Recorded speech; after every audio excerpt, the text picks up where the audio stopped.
जनवरी 2025 प्रयागराज गंगा यमुना और अदृश्य सरस्वती का संगम महाकुंभ का मेला अपने पूरे जोश में था। करोड़ों श्रद्धालु, साधु, संत, तपस्वी और पर्यटक इस महायज्ञ में भाग लेने आए थे। हर ओर भक्ति की गूंज थी, मंत्रों का जाप और गंगा स्नान के लिए उमड़ी भीड़। महाकुंभ का ये धार्मिक पर्व हमेशा से पवित्रता और आध्यात्मिकता का प्रतीक माना गया है, लेकिन इस बार एक घटना ने इस पर्व की गरिमा पर काले धब्बे की तरह सवाल खड़ा कर दिया। महाकुंभ में हजारों साधु संत अपनी कुटिया और आश्रमों में धर्मोपदेश दे रहे थे। इन्हीं में से एक थे स्वामी आनंद गिरी। वह अपने संयमित जीवन और तपस्या के लिए जाने जाते थे। उनके अनुयायी उन्हें देव तुल्य मानते थे। उनके सत्संग में हजारों श्रद्धालु जुड़ते थे और लोग उनकी वाणी सुनने के लिए दूर दूर से आते थे। लेकिन पिछले कुछ दिनों से उनके बारे में चर्चा हो रही थी। उनके आश्रम के आसपास एक महिला को बार बार आते जाते देखा गया।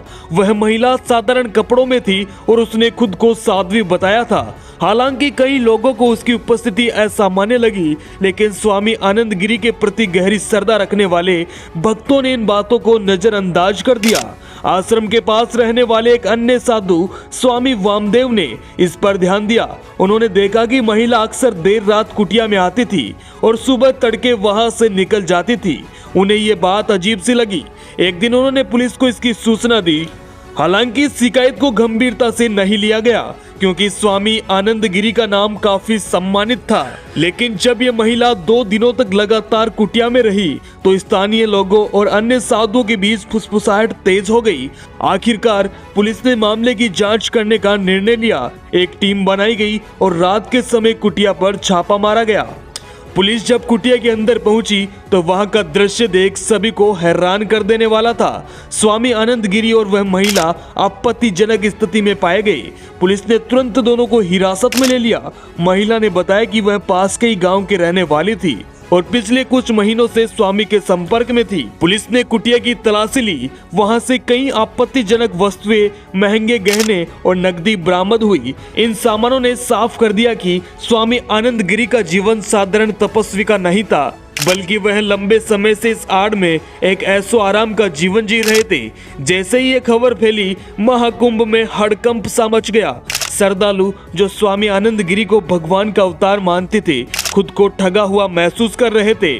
उनके सत्संग में आने वाले भक्तों ने गुस्से और शर्मिंदगी के साथ उनकी आलोचना की। कई साधुओं ने भी स्वामी आनंद गिरी के इस आचरण की निंदा की।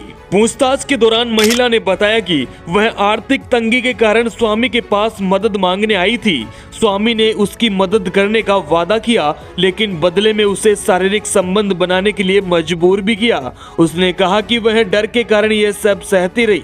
स्वामी आनंद गिरी को गिरफ्तार कर लिया गया और उन पर धार्मिक धोखाधड़ी और महिला शोषण का मामला दर्ज कर लिया गया। उनकी गिरफ्तारी ने महाकुंभ में आए साधु संतों की छवि पर सवाल खड़े कर दिए। यह घटना केवल एक व्यक्ति का पतन नहीं थी, बल्कि पूरे समाज के लिए एक चेतावनी थी। इस घटना ने साबित कर दिया कि धर्म के नाम पर हमेशा सतर्क रहने की जरूरत है। श्रद्धा और विश्वास के साथ जब पाखंड और धोखाधड़ी जुड़ जाती है तो आस्था की नींव हिलने लगती है। महाकुंभ जैसे पवित्र आयोजन में ऐसी घटनाएं यह याद दिलाती है कि धार्मिक संगठनों को पारदर्शिता और ईमानदारी बनाए रखने की सख्त जरूरत है। महाकुंभ जो आस्था और मोक्ष का संगम है, को इस घटना से ठेस जरूर पहुंची, लेकिन ये घटना लाखों लोगों के लिए एक सबक बन गई। धर्म के नाम पर पाखंड को पहचानना और उसका विरोध करना अब हर श्रद्धालु की जिम्मेदारी बन चुकी है। महाकुंभ 2025 भले इस काले अध्याय के लिए याद किया जाए, लेकिन इससे मिली सीख आने वाले आयोजनों को और पवित्र और सुरक्षित बनाए